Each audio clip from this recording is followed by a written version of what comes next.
The Japanese master, Nanin, gave audience to a professor of philosophy.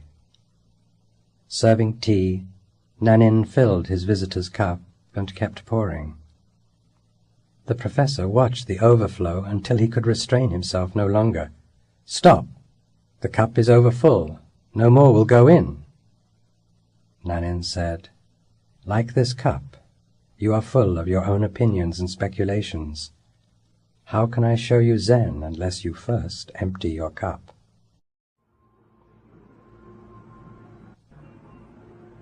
You have come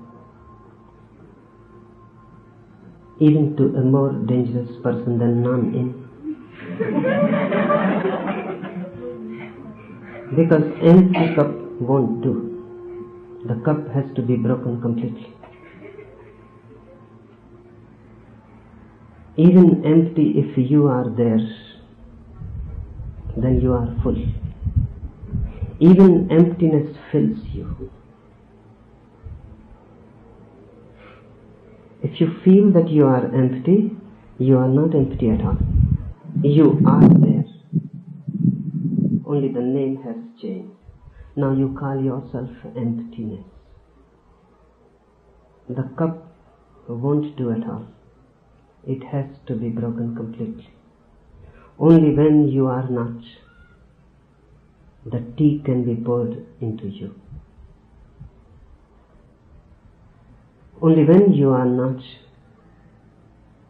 there is no need really to pour the tea into you. When you are not, the whole existence begins pouring. The whole existence becomes a sour from every dimension and every direction. When you are not, the divine is. The story is beautiful. It is bound to happen to a professor of philosophy. The story says a professor of philosophy came to non-in. He must have come for wrong reasons.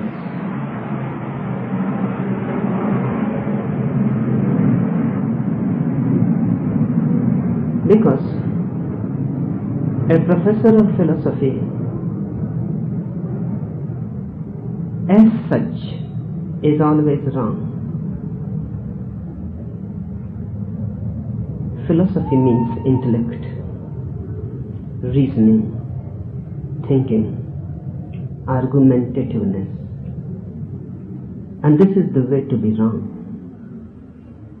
Because you cannot be in love with existence if you are argumentative. Argument is the barrier. If you argue, you are closed. The whole existence closes to you. Then you are not open and the existence is not open to you. When you argue, you assert. Assertion is violence, aggression. And the truth cannot be known by an aggressive mind. The truth cannot be discovered by violence. You can come to know the truth only when you are in love.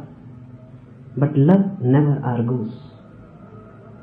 There is no argument in love because there is no aggression. And remember, that man was not only a professor of philosophy, you are also the same. Every man carries his own philosophy. And every man in his own way is a professor because you profess your ideas. You believe in them. You have opinions, concepts. And because of opinions and concepts, your eyes are dull. They cannot see. Your mind is stupid. It cannot know. Ideas create stupidity. Because more the ideas are there, the more mind is burdened. And how a burdened mind can know? More the ideas are there, it is just like dust which has gathered on a mirror. How the mirror can mirror? How the mirror can reflect? Your intelligence is just covered by opinions, the dust. And everyone who is opinionated is bound to be stupid and dull. That's why professors of philosophy are almost always stupid. They know too much to know at all. They are too much burdened. They cannot fly in the sky. They can't have wings. And they are so much in the mind, they can't have roots in the earth. They are not grounded in the earth, and they are not free to fly into the sky. And remember, you all are the same. There may be differences of quantity, but every mind is qualitatively the same, because mind thinks, argues, collects and gathers knowledge and becomes dull. Only children are intelligent. And if you can retain your childhood continuously, if you reclaim your childhood, you will remain innocent and intelligent. If you gather dust, childhood is lost, innocence is no more, the mind has become dull and stupid. Now you can have philosophies. More philosophy you have, more you are far away from the divine. A religious mind is a non-philosophical mind. A religious mind is an innocent, intelligent mind. The mirror is clear. The dust has not been gathered. And every day a continuous cleansing goes on. That's what I call meditation. This professor of philosophy came to Nanin. He must have come for wrong reasons. He must have come to receive some answers. Those people who are filled with questions are always in search of answers.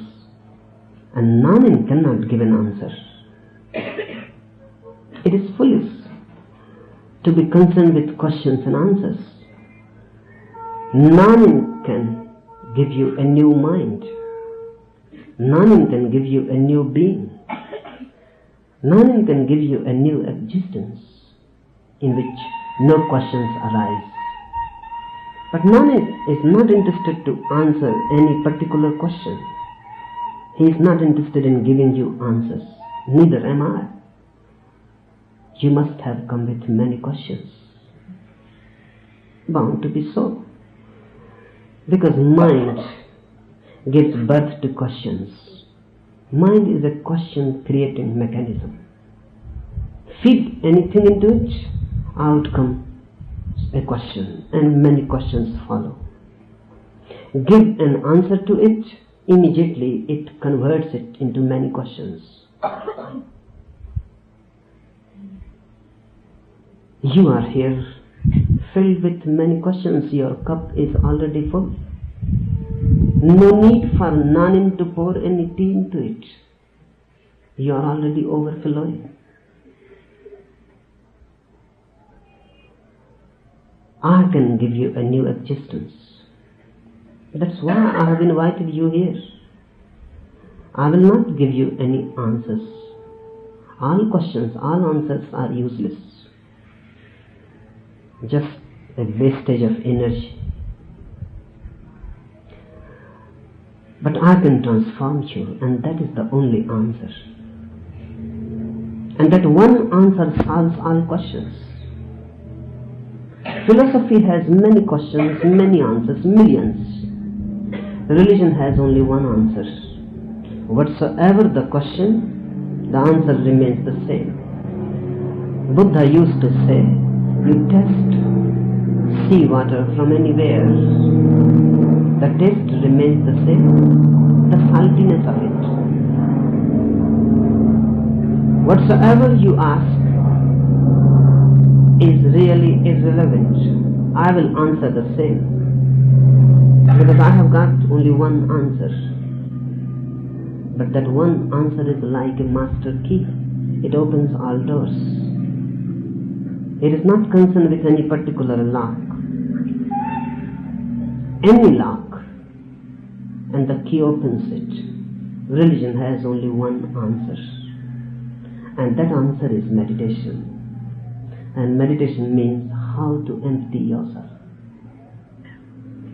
The professor must have been tired walking long when he reached to Nanin's cottage.